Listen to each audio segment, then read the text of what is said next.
그래서 어제 새만금에 대한 기사가요. 새만금에 대한 기사가 한 2건 정도 이렇게 흘러나왔어요. 여러분들 지금 새만금 보니까 어때요? 느낌이 요즘에 예전하고 좀 틀리죠, 그죠? 제가 확실하게 제가 느끼는 거는 뭐냐면,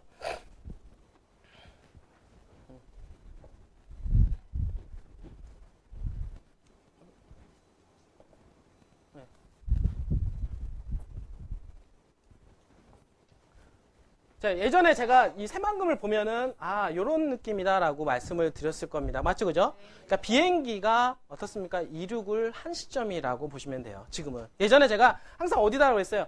바로 요 앞에 있지 않느냐.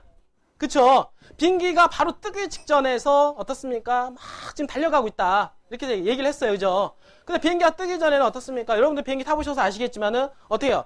처음에 저 스스스스 움직이시잖아요, 그쵸? 스스스 움직이고 나서 어떻습니까? 나중에 가속도가 붙어가지고 그 다음에 비행기가 어떻습니까? 뜨기 시작하잖아요. 그죠? 그 뜨기 전까지는 계속 달려간단 말이에요. 이 부분들이. 왜? 여기다가 힘을 줘야 되니까. 힘을 줘야 되니까. 그다음 비행기가 뜬단 말이에요. 뜨면은 그래도 어느 정도 일정 구간 동안은 어떻게 됩니까? 올라가야죠. 맞죠? 그죠? 올라가야 된단 말이에요. 그분들이. 땅값도 이런 힘이 있다라고 보시면 됩니다. 이 부분들이. 그래서 왜 그러냐면, 자, 이런 느낌은 어떻게 되냐면, 비행기가 지금 떠서 요 시점이 언제냐면, 문재인 대통령이 당선된 시점을 기준으로 한다. 제가 말씀을 드렸어요. 그래서 요 시점이 전에, 제가 문재인 대통령 당선되기 직전에, 대통령 선거 이전에는, 야, 거의 끝점에 오지 않았냐, 지금. 자, 비행기가 날아가기 바로 직전에 있으니까, 빨리 땅을 사둬라. 제가 여러분들한테 막 얘기를 했어요, 시적으로. 근데 시적으로 그게 먹혔다, 분들이. 그래서 문재인 대통령이 되고 나서 그 이후에 회사에서는 도저히 새만금에 관련된 땅을 제가 잡기가 어려워지게 됐습니다. 분들이 여러분도 알겠지만. 알겠어요? 왜 그러냐면 비행기가 어떻게 돼요? 떴으니까 두 분들이 못 잡는 거예요. 더 이상은 이분들이 잘 못 잡는 거예요. 잡을 수는 있겠지만은 어떻습니까? 이 비행기 상승 속도가 너무나도 높다. 빠르다. 가파르다. 이렇게 볼 수가 있겠습니다. 그래서 제가 보기에는 제주도가 세계 자연 7대 경관지구가 지정이 된 이후에 한 3년에서 5년 정도 사이에 지금도 현재도 뜨고 있어요. 아직도 ING 상태이긴 하지만 그 급작스럽게 올라간 지역은 한 3년에서 5년 정도라 볼 수가 있겠어요. 이 부분들이. 그래서 3년 동안은 자고 일어나면 땅값 올라갈 정도로 제주도는 거의 어떻습니까? 엄청난 바람이 불었죠. 분들이. 그래서 제주도 또한 마찬가지로 이런 시기가 있었다라고 보시면 되겠습니다. 그래서 제주도는 한번 바람이 불었고 그 다음에 이 시점까지 이미 올라가서 지금은 어떻습니까? 크게 항해를 하고 있는 시점이다. 이렇게 보시면 될 것 같아요. 이분들이. 그래서 근데 새만금 같은 경우는 이제 요 시점이 이제 지나서 어떻습니까? 조금 어떻게 돼요? 이제는 비행기가 좀 떴죠? 이 부분들이. 그쵸? 떤 거예요. 지금 현재 여러분들이. 떴다라고 보셔도 돼요. 지금 현재 시점에서는. 그래서 떴지만은 어떻습니까? 떠도 어떻게 돼요? 먹을 거리가 많다는 거죠. 아직은. 예전에 뜨지 않았을 때는 여기 쓰나 똑같잖아요. 그러니까 사람들이 지친 거예요. 여기까지 오는 동안. 분들이. 새만금이 정말 될까? 아직도 안 됐네. 그러다 보니까 지쳐버리고 새만금에 대한 부정적인 시야와 시각을 갖게 된 거죠. 분들이. 맞죠? 그죠? 그런데 지금은 틀리다라고 저는 보는 겁니다. 분들이. 지금은 어떻게 되냐면 가속도가 붙었다. 지금. 우리가 오늘 보니까 여기 신문에 가속도의 법칙이라고 나왔어요. 가속도의 법칙은 뭐냐면 자, F는 ma라고 여러분 들어보셨나요? 이게 지금 뉴턴의 2법칙이죠? 자, 1법칙이 뭡니까? 관성의 법칙 아니에요. 그 다음에 2법칙이 가속도의 법칙이에요. 여러분들이 안 배우셨구나. 아니면 너무 오래돼가지고 까먹으셨구나. 그쵸. 그렇게 따지면은 어떻습니까? A는 M분의 F죠? 맞잖아요. 그쵸? 그럼 이게 가속도라는 거예요. A라고 하는 것은. 이 부분들이. 그러면 A는 가속도인데 이 가속도는 뭐에 비례한다? 이게 지금 F가 뭐예요? F가 힘이잖아요. 미는 힘 있잖아요? 이 미는 힘에 비례하는 게 이 가속도라는 거예요. 이 부분들이. M은 뭡니까? 질량이죠.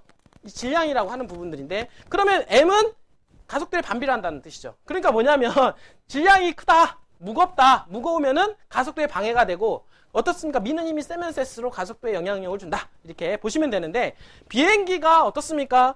막 지금 가속을 시킨 거예요. 부분들이. 가속을 시켰는데 문제는 뭐였냐면 A라고 하는 게 M분의 F죠. 그동안 이 F라는 힘이 적게 작용했다는 거예요. 힘이라는 게. 질량은 똑같죠. 그죠? 새만금이라고 하는 이 지역 자체가 바운드리 자체는 비슷하잖아요. 비슷한데 이 지역이라고 하는 지역을 개발하기 위해서 더 큰 힘이 필요한데 그러한 큰 힘이 많이 작용을 했다 안 했다? 안 했다는 거예요. 이분들이. 그러니까 가속도가 붙지 않고 어떻습니까? 그냥 관성의 법칙만 적용이 된 거예요. 제1법칙 어떻습니까? 물건을 직진으로 힘을 밀면 직진으로 가려고 하는 그런 관성 이런 뜻인데 관성의 법칙만 적용을 하고 있다가 어떻습니까? 최근 들어서 가속도의 법칙이 적용이 돼서 비행기가 가속도가 붙기 시작하니까 어떻습니까? 비행기가 이륙을 해버린 거예요. 여러분들이. 그쵸? 그러면 그 힘이 뭐냐? 그 힘, 이게 F가 작용이 된 게 뭐냐면 바로 대선이라는 거예요. 대선. 대통령 선거죠. 이 부분들이. 그러니까 이 어떻습니까? 이 질량에 비해서 힘이 어떻습니까? 힘껏 밀어붙인 거예요. 이 힘이라고 하는 게. 그래서 정치적인 힘이 바로 그 힘을 말하는 겁니다. 이 힘이라고 하는 게 이 가속도 붙이기 위해서는 어떤 한 지역을 개발하기 위해서 가장 큰 파워와 힘은 뭡니까? 정치적인 힘이죠. 정치적인 힘과 그 다음에 결국에는 뭐냐면 물질적인 힘이에요. 이 부분들이. 근데 이 정치적인 힘 여러분들 보시게 되면 어떻습니까? 자, 첫 번째 대통령 문재인 대통령 어떻습니까? 공약대로 어떻습니까? 대통령이 당선이 되면 어떻게 하겠다? 새만금을 획기적으로 개발하겠다. 이런 말을 계속해서 공언을 해왔고요. 그 다음에 어떻습니까? 새만금을 개발하기 위해서 그 다음에 어떻습니까? 뒷받침해주는 분야들이 있습니다. 그쵸? 국무총리, 그 다음에 어떤 국토해양부 장관, 그 다음에 어떤 새만금 개발청장, 맞죠? 이 라인업을 다 전라도 출신으로 깔아버린 거예요. 이 부분들이. 그러니까 인사조직을 갖다가 다 깔아버림으로 해서 정치적으로 어떻습니까? 새만금을 개발하기 위해서 힘과 파워가 생긴 겁니다. 이 부분들이. 그러니까 힘이 어떻습니까? 힘이 세지니까 M은 질량은 똑같고 힘은 세지니까 어떻습니까? 가속도가 붙어요? 안 붙어요?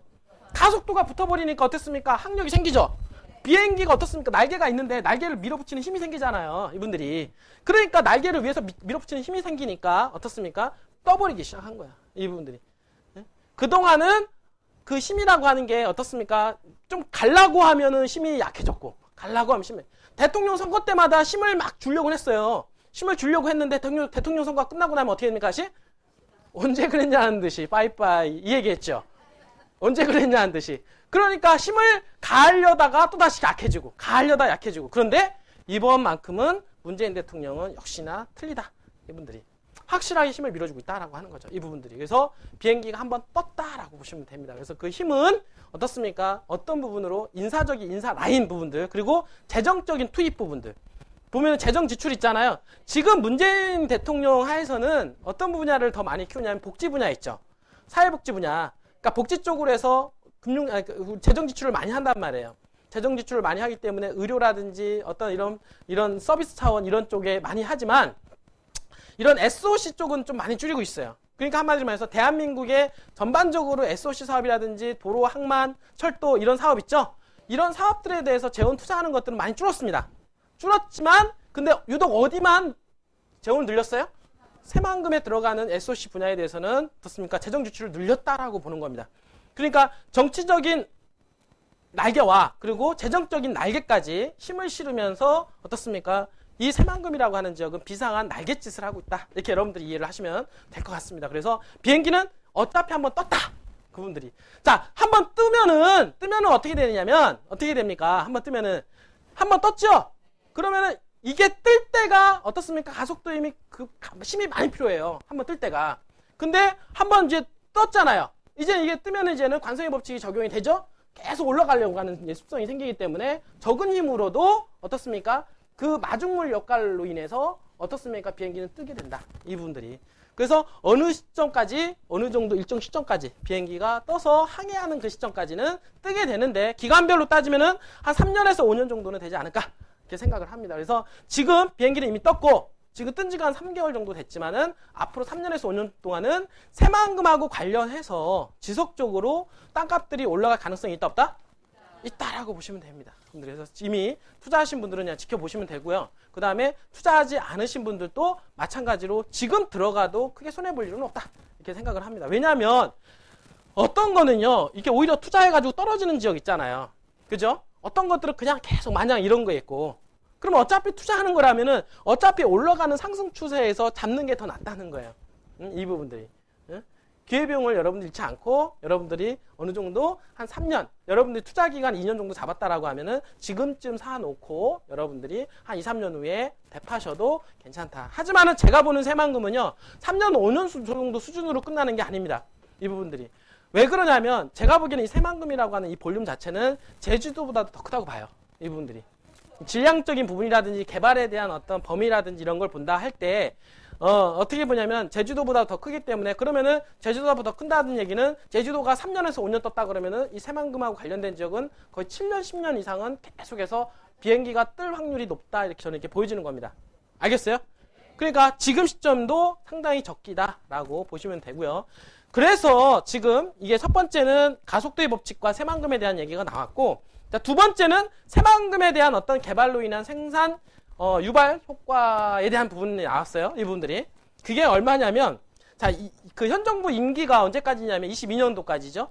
자, 22년도까지 새만금을 다 개발한다라고 가정을 했을 경우에 얼마만큼의 생산 유발 효과가 발생하냐면 42조 2,813억 원.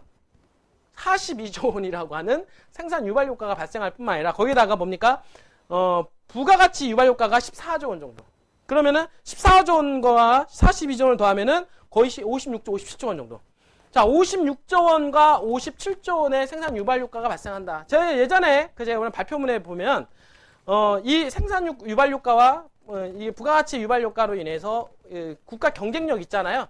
우리가 보면 GDP라고 하는데 이 GDP가 얼마냐면 우리나라가 통상적으로 한 2.8% 정도 돼요. 2.8%. 그러니까 한국은행에서 발표가 되는 게 한 2.7에서 2.8 정도가 되는데 지금 이 새만금만 가지고 이 새만금이 개발됨으로 해서 대한민국을 어떻습니까? GDP 경제 성장률을 끌어올리는 게 한 0.7 정도.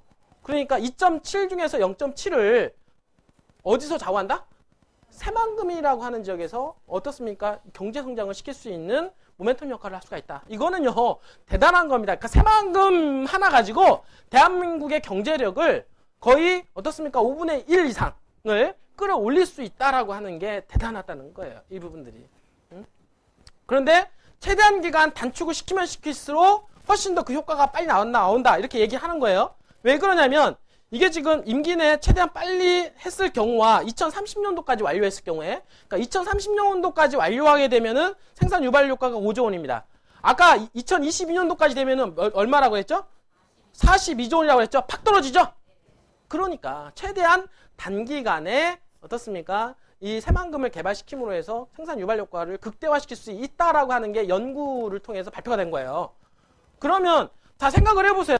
이 새만금을 개발하는 입장에서 최대한 경제 성장을 시키고 생산 유발 효과를 넣기 위해서는 새만금을 어떻게 했나? 최대한 단축을 시켜야 된다, 안 된다? 단축을 시켜야 된다라고 하는 게 결론이 나오는 거예요. 어차피 개발시킬 거면은 42조 원의 경제 효과가 발생하는 쪽으로 가야 된다. 그러면은 그게 얼마? 어차피 22년과 30년의 8년 정도 차이인데 최단 기간 22년 동안 해서 어떻습니까? 최대한 효과를 보겠다. 이런 게 결론이 지어지니까 지금 현재 이쪽 새만금하고 관련 부서, 관련 팀들, 관련된 쪽에서는 밀어붙인다라는 거죠. 앞으로는 제가 보기에는 더 힘을 가할 것 같습니다. F라는 힘을 더 가해서 최대한 기간에 빨리 정치적인 힘과 그 다음에 재정적인 돈을 투입을 해서 최대한 새만금을 개발시킬 수 있는 가능성이 높지 않느냐 이렇게 생각합니다. 왜냐하면 어마어마한 차이가 있기 때문에 그렇다. 여러분들이 알겠어요? 그러면 이렇게 됨으로 해서 주변에 미치는 여파가 어떻게 될 거냐 여러분들. 우리는 이게 중요하잖아요. 그렇죠? 주변에 미치는 여파. 맞죠?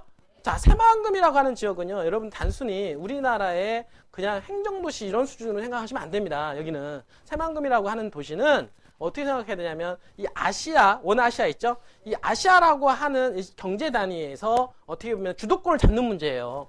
그러니까 일본은 일본 나름대로, 중국은 중국 나름대로, 또 우리나라는 뭡니까? 우리나라 나름대로 이 아시아권에서 어떻습니까? 주도권을 잡기 위해서 개발하는 곳이 어디냐면 바로 새만금이라고 하는 지역입니다. 이분들이. 알겠어요?